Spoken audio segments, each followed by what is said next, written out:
There once was a young computer geek named John who ran a YouTube channel called JTech95, but he was bored. I am so bored.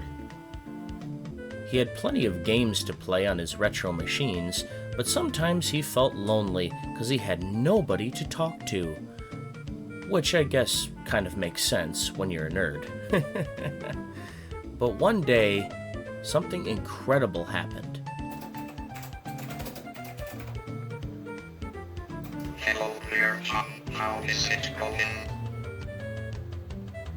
Wait a minute. You can talk? Of course I can. You just have not been paying attention. Well, I guess a good question would be, who are you? I am the BG Micro Speech Synthesizer card, and I will be your personal assistant. Now, let's get this video started.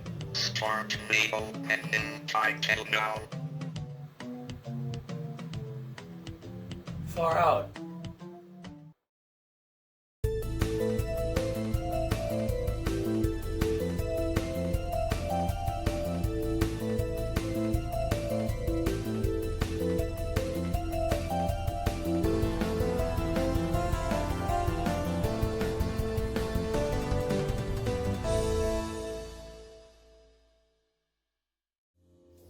How's it going, everyone, and welcome back to JTech95. And as you heard in the intro, my computer can talk now with the help of this bad boy right here. This is the BG Micro Text-to-Speech Synthesizer card, developed and released in 1986 by BG Micro, which was a small electronics company headquartered in Dallas, Texas. The card could convert typed text files to audible speech using an RS-232 serial port, which you would connect via serial cable to your personal computer. It basically worked using two chips, the first being the CTS-256A-AL2 text-to-speech converter chip, which could convert ASCII text to phonemes, or distinct sound units, and then the SPO-256-AL2 speech chip, which would then take the phonemes and convert them to readable text that the card would then output to the user. The other main chip seen here is a static RAM chip, the NMC2116N-25L, which provides additional memory for the card to convert and speak longer text files. The card gets its power from the ISA slot, and then uses the DB25 RS-232 serial port for the text input from the user. The audio jack to the right of it is used for hooking up an external speaker to make it a little easier to hear what the card is outputting, given that the built-on speaker on the card is sometimes hard to hear while the computer is running and while the case cover is on. Mark over at the channel The Serial Port was a great help in figuring out this card and how to make it work. In one of his videos where he was restoring an old Dell 286 system, he encountered one of these BG Micro cards and showed a little bit about how it works and the repairs it needed to make it work. I highly suggest taking a look at this video and checking out his channel in general. It's awesome! Dip switches shown here on the card are what allow you to change the serial port settings on the card. Unfortunately, there is no documentation on this card anywhere online, which is unfortunate, but maybe one day some will pop up. But there is a page right here, and I'll put a link in the description, that shows how the chips operate, and that might help a little bit in figuring out how the dip switches work. I basically just set up mine the same way that Mark did on his BG Micro card, and it worked just fine, so I didn't touch it. Now let's get this thing into the machine and see it in action. Setting up the card is pretty simple. You just need a free ISA slot and you plug it in.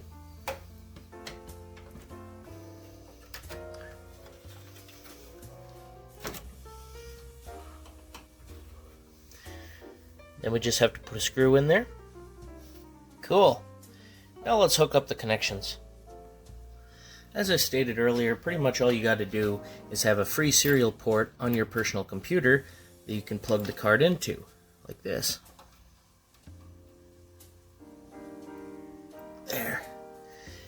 And we're going to hook up an external speaker really quick, just to make it easier to hear. There we go.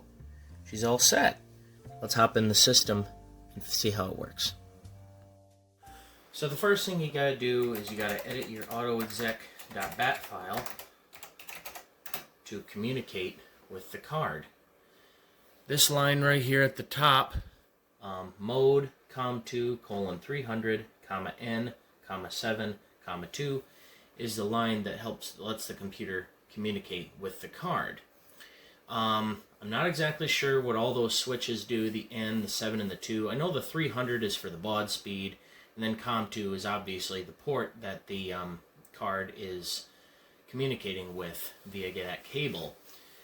Again, without the documentation on this card, I'm not exactly sure what it does, but this is what Mark used when he was using his BG Micro, and it worked. So again, I just copied and pasted what he used, and it worked, so I'm not going to complain. Then what you have to do is you got to copy any text file to COM2, and it will output it. So you can see here I've got start.txt to COM2, and then copy hello.txt to COM2. So let's reboot the computer, and we'll see how that works.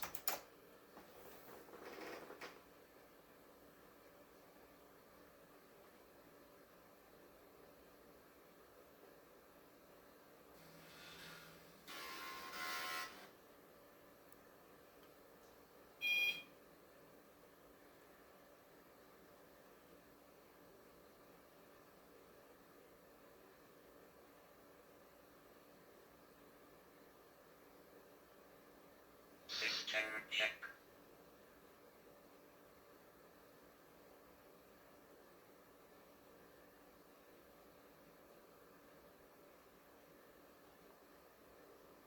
Greetings J-Tech95, what will it be today?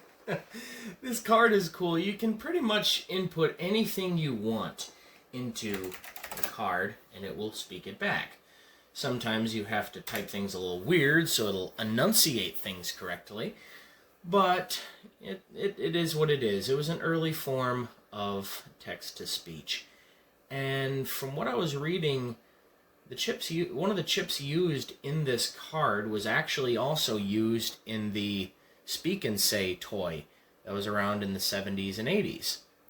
But anyway, let's see. Let's make it say, hello.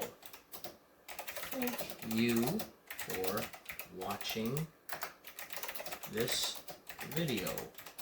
I hope it was fun.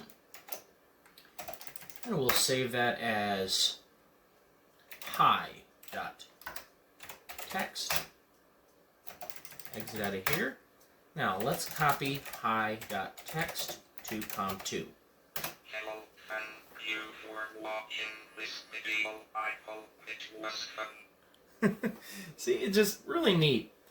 There's not an awful lot you can do with this card, really, except for just, make it say things and have fun. But it's still enjoyable. I have a lot of fun with it. And apparently Dallas did too. Hello, Mr. Dallas, you are a good boy. Would you like a treat? Good boy. Well guys, that's pretty much it for the overview of the BG Micro text-to-speech card. I hope you liked watching. I mean, it was a lot of fun to make this video, and it was really fun getting this card hooked up, set up, and working.